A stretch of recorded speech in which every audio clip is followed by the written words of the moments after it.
we decided to open a second location. So you need to decide, is that the place that you want to go? You're going to impact the lives of your team significantly. Are you ready for the roller coaster ride?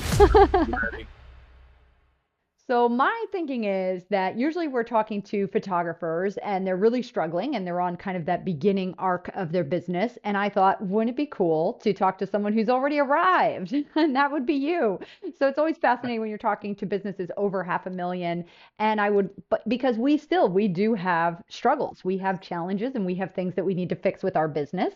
So today's topic with you is I'd love to hear what have been your discoveries and lessons learned in your latest venture, and take it from here. Tell me the things. Oh my gosh, you are absolutely right. Every day Yes. after you think you've arrived is a new set of issues and concerns. The most Yes. recent one is the most amazing thing that I've ever experienced in my life. We decided to open a second location, and I Ooh, was big just one. big one, yeah, really big one, Mm-hmm. fun stuff. And I Yeah. had the mindset of I want to be the kind of person or the kind of business owner that opens a second location. I want to learn all the pitfalls and all the ins and outs, and boy, are we learning. So the Ah, most recent one is the most amazing one that I have just occurred. This is crazy. So I was really proud of the fact that Michelle and I were a business. You know, we're an S corp. We have everything organized. We are not Jeff and Michelle. We are a business. We are Tiffany's, and Tiffany's is going to okay. open a second location. How amazing is Okay. that? Well, guess what? Yeah.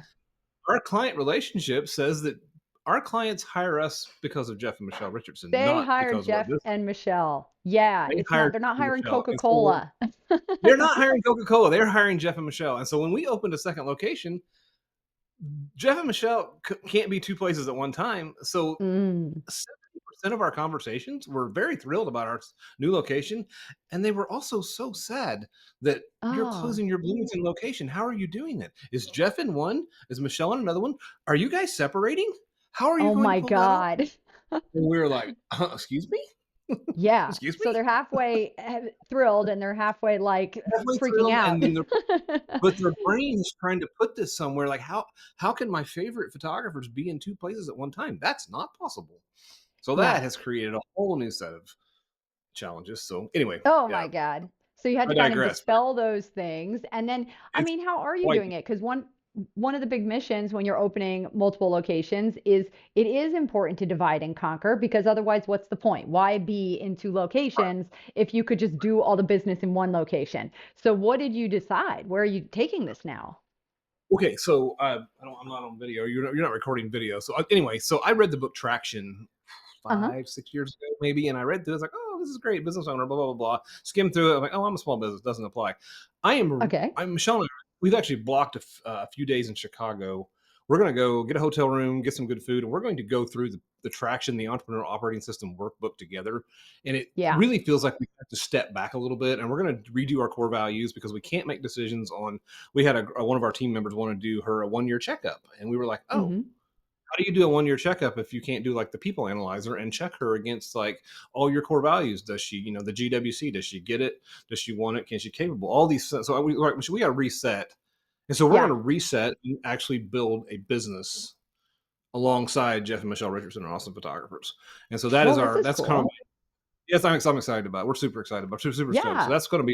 that's our into 2025, probably through 2026 project, along with continuing to run a great business and have authentic conversations with people. Say, hey, we're trying to grow two locations. We Yeah. have some narrative. We're on two different interstates. These two businesses are. They're about an hour apart. We're letting Hmm. people know that when the conversation does come up, we're like, this studio is serving this corridor. This studio is serving this corridor. We are X number of days here. We are X number of days here. These studios are both exactly the same. They're designed to serve you at a better, higher capacity to make your life easier. Yeah. That's the talking point we have behind it, which we actually believe is easy because that's actually the truth. And so And that's what one we're of the saying. challenges, I think everyone kind of faces this at some point, the question of like, do I want to grow into an artist owner or a developer owner? And so artist Absolutely. owner businesses, yeah, they can get to 500, 600, 700,000, no problem, because that is what happens. People are making the relationship with you, which is very satisfying for a lot of artists and owners because they're like, I love the relationships with my clients and I love getting to know them and vice versa. And then when you start to make that transition into developer owner, this is the conscious choice that you guys need to now make. You need to say to yourself, are we okay shifting the way that the relationship happens. Because what now is going to happen is you need to choose, I'm not going to be forward facing having the relationship with the client. I'm going to be Nope. developing the people who are having the relationship with the client. And that's a whole different shift. And it's a whole growing period. And it's, we always know whenever you're growing, it's because you're moving out of the comfort zone and into a new stretch place. And so now you guys That's have to make this choice. Otherwise, it might make more sense to contract back, which none of these things are good or bad. It's all just the choice you make about where should the business go. No, you're 100% right. No, it's on the table of contracting Hmm. back. We Yeah. love our life as luxury artists. It's Yeah. a wonder, and we're not even fully arrived. I don't. We could even continue to elevate that. I think some. So yeah, Yeah, we're you making guys some kind of really like cakewalked into 700K, I thought. I mean, you made it look yeah. Just easy. So you could into still that a keep little bit. pushing. So Yeah. we could. You could We still will. keep I that think owner relationship, the artist relationship. That could be fine. And the other nice good. thing about being an owner artist is that you keep much higher net, which is really delightful too, because as soon as you start to have True. a team of people, your net starts to shrink because now you're feeding more mouths and you need the support of everybody. So it's a push and pull there too. And then it becomes the question of, I always say it doesn't really make sense to grow the business to 1 million. It makes more sense to grow the business to 1.5 or 2 million, where you can then have a team with you. That's Oh, wait, hold on 100% one second. accurate. And Oh you're no, the good. battery died. Okay, I'm going to back it up just a little bit there. All right. Where we at? So what you're experiencing right now is the difference between what I call artist owner and developer owner. And so when Correct. you're an artist owner, you are making all the relationships, and it's a wonderful feeling because you know your clients very well, they know you very well, and that's a great relationship. Then when you decide to switch, if you choose to switch, you would switch on over to developer owner. And at that Yeah. point, the relationships become relationships of your team to your client. So you need to Correct. decide, is that the place that you want to go? Because if you're now in charge of developing the people, and yes, that comes with its own headache of hiring and firing and training. Yeah. And then you are now in charge of, you have to trust them and empower them that the relationships are now between the team and the client. And that is a Yes. growth curve for your clients too, because this little bit of a hiccup that you're experiencing now where they're worried and wondering, wait, where do our people go? That's going to be something that they need to become acclimated with as well. So you really have to ask these questions and decide, which way does the business want to go? And I don't think Correct. there's a right or wrong answer. There's just the answer that feels most fulfilling to you. I think that's 100% right there. There's a great life and great pathway with both choices. I think that Yes. there is some strong fulfillment from becoming a developer owner. Yeah. If you're feeling like you're in a position that you want to impact more lives because you're going to be growing, you're going to impact the lives of your team significantly. You're going to Oh, create yeah. possibly going to create dream jobs for some people on your team. And Yeah. so you start to feel like that's something that you want to develop, then I think we should pursue that direction. I would be honest, for me and Michelle, we're kind of in that learning curve of Yeah. we're in the position of making that decision right now. Both are Yeah. very to me. I've got some health concerns that we've been battling, but it Hmm. might even be that my health issues are better served in a developer role instead of traveling Yes. and shooting as much. So we're looking at all that pretty closely and really just trying to find what I mean, it's kind of like you were saying in the phone call about loving this podcast. We're just going to do what we love, and Do we're what going to you do it right love. and try to put a system behind it. So, And that's you know, something that you naturally do. You naturally step into the role of facilitator and trainer. I've seen you in action where you just like will be like, "Hey, let me show you something." So that's it something you starts very much enjoy. But there's a bit of to a bittersweetness that goes with it because you do have to oh, say, "Okay, I'm feeding this part of myself, this part that loves helping others, creating dream jobs like you said. But then there's this other piece that's like, wow, my relationships are going to change as a result. I'm no longer going to be the first one to greet the client and shake their hand. I'm going to be in the background. They might not even ever see me. And that's right. a huge shift for people. That's a relationship and a world shift. It is crazy. We have a wonderful long-term client. We call them legacy clients that we just Yeah. photographed. And it's everything you just said. I had myself in the background looking at the second screen, complimenting the Yep. day, talking to other people. Photographer was shooting, killing it. Wonderful Yep. job. Beautiful photos. Not quite as mouthy as I guess as I am.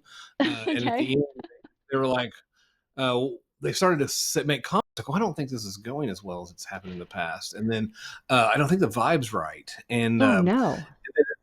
And then at the end, and towards the end, I grabbed the camera and started doing. I helped build the team shot, and actually there was several people. I shot the team shot, and one of the girls goes, "Oh, well, finally, there you are. We've been waiting all day." Oh, And I was wow. like, But you need to jump "Whoa, in. You need to resist that if that's where you're going, because if you come in and rescue things, you're not allowing absolutely them to go through that growth curve. right." No, it's yeah, and the client's great. I love them. They're awesome. Yeah. I mean, I And do the same for a legacy client. You're going to make it right. you're making Yeah. absolutely, and we got it Yeah. right. It was great. It was a wonderful Yeah. experience. Yeah. No bad things, but it was just it was information for me that it's going to take several iterations of this to get this placed in the proper developer owner mindset, That's so to right. speak. Yeah. And So the other challenge that's going to be a challenge for you guys specifically is, I know you as sorry. people, you're very dogs entering the scene. You guys are very generous and you run everything to make sure that everybody feels good all the time, from your clients to your team to yourselves. And so one of the challenges you may have is I know you're not going to be the type of business owner that's going to just be like maximize profit and everybody get paid what you paid, no one gets upset. You're going to be looking to be generous with your people. And that's where you do have to watch the way the profit falls as well. I mean, I'm a very big fan of being as generous with your employees as you can. But if you're now giving more money into more people's pockets, that is going to Right. reduce your net as an owner. And yeah, on the flip side, the reward is you get more freedom, which is nice. You have more time freedom because now you have people carrying out tasks for you. But I do think the place that it's going to feel a little scary and hard at first. Like for me, growing from 0 to 100,000 to 200,000, that was a very hard growth step because there was, when you're making 100,000 revenue, you're only keeping 50,000 net if you're lucky, right? So Yeah. it's a tricky place because if you're supporting your family on that, that might not pay the bills. So for you guys, what may happen is you might find that you're going to have to make sacrifices like you did back in the old days. And that may mean you're stepping back on profit and your net income percentage. But as long as your long term vision is, hey, our goal is let's grow this well beyond where we are right now. Let's go to, 1.5, $2 million, 2 million plus. Yep. If that's the place that you see things going, that's where you can start to recoup that net again and bring it back where you're feeling like, okay, now we are progressing in money, in time freedom, and in Yep. having our teams, a good feeling for our team, a good feeling for the community. Everything has to align, but there will be a sacrifice period while you grow to that stage. Yeah, there definitely is, and we're trying to prepare and plan for that right now. But you're right. It's the book. Which is it? Oh gosh, Well, what's the E-Myth is one I love, but I totally wrote down traction. Thanks for that. strategic coach? Yeah, strategic coach guy. He Yeah. teaches Oh, Dan Sullivan. freedom, Yeah. Dan Sullivan stuff. So you're teaching. You're basically pushing for freedom of time, freedom of money, freedom of Yeah. purpose. Is what you're Yeah. looking for in capacity, and then it's going to take some sacrifice Yeah. to get us there. But I think we're ready for it. But we'll share the journey. That's for sure. Yeah, So it's going to be definitely. fun. Just like It's weigh it going to be all. I think this is really great that you're doing a retreat around it, because now you have so much more information than you did at the start of the year. And you need to so just true. really say, are we ready to go into a pit or a valley, knowing that Uh-huh. we're going to be able to hike to the next mountaintop? So I Yep. think it's about Right. you've got to just rally again and say, where are we going? Yep. Is it worth this? Because, on the flip side, honestly, I think an artist owner business is quite a beautiful thing. It's really nice to have high It net really is. income, to have complete control and predictability over what's happening, to know that you're the one responsible and therefore you get the rewards as well. I mean, I think that's a beautiful model too. So you guys are going to really have to see like, hey, do we have it in us to go the next level? Yep. And is that even desirable? I support both models quite Yeah, fully. So me we're too. Yeah, I live both why? models because you know this Yeah, from right. Yeah, accountability crew. I mean, absolutely. there Yeah, was a right. time with accountability crew where I had to Yep. just face the facts that I was not going to be able to grow it if I was in charge of teaching every student. And then I Wow. think it came out much richer and better for everybody that now, we've got 5 and 6 Wonderful. coaches and that works better. But they wouldn't be who they are if I didn't put my time into the developer mode. If I was, That's right. hoarding all the Yep. leads and doing all the work myself with the clients, I wouldn't have been taking my time to develop them. Absolutely. Yeah, and you've made such an impact in the industry. It's monumental now because you've got Yeah. more people doing. sharing the vision. So it's quite encouraging, to be honest with you. So Yeah, that's we're what's excited. possible for you Yeah, too. And I could see that yeah, you have this mindset, and you have, obviously you have, I say success takes method and mindset. You definitely have the yeah. mindset. You absolutely have the method. You know what needs to be done. And even conceptually now, you can understand what needs to happen next. Even though it's going to be like getting the skills, boots on the ground, getting the skills now, but you understand the next level of business will be a lot easier to achieve than this first level of business. It's You're right. It's terrifying and energizing all in the same breath, is what it is. It's Absolutely. You guys say, are you ready for the roller coaster ride? ready. It's coming. Yep. We're already on it. It's Yeah. awesome. So, Yeah, it's anyway, good good stuff. times. Well, I think What this about covers it. So good luck on the retreat. I'll be like fascinated to hear I what the think results are and where you guys are going. hopefully this is a good topic. Maybe we can spark some conversation around it. So it's fun. Oh yeah. And it But, is a fascinating topic because I think everyone has this vision that more is more, that bigger is right. better. And I don't think that's necessarily true. And there's a lot of joy and fulfillment that comes from doing what you love. It's just about asking yourself, what is the thing I love? And what is, perfectly, like I want to say it again for the record here, because you and I said it on a phone call previously. But I think a great question to ask is, what is the thing that I would do even for free? If nobody was Yep. paying me, I would still want to do it. And when you Yep. can answer that, you know that you're going to build a life and a business you love. So I have seen you for free go up and help other photographers and Absolutely. like, Yeah. hey, let me teach you, let me show you. Like you can't even help yourself. So I think that is something that you do with such a passion that you would step very well into that role. I have friends in photography who text me nonstop. Hey, this is happening. How do I fix this? What is going on? What is Yeah. happening here? Yeah. Someone that I'm not even a former accountability group member will throw something up, and I'm like, hang on, let me draw you a diagram real quick. It's real Yep. easy. So Yep. And meanwhile, you're yeah. equally talented. You and Michelle are equally talented at working Thank those you, Megan. client relationships.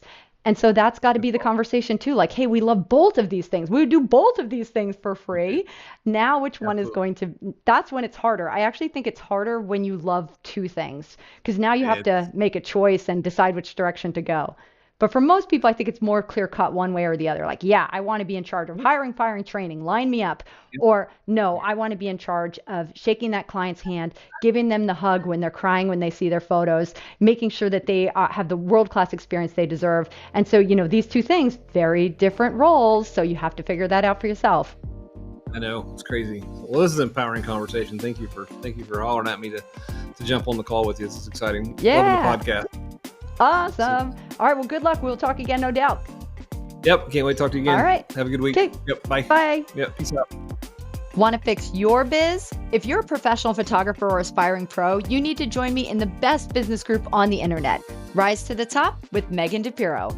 Ask your business question in the group, and you might just be my next podcast guest. Join now at rttt.life.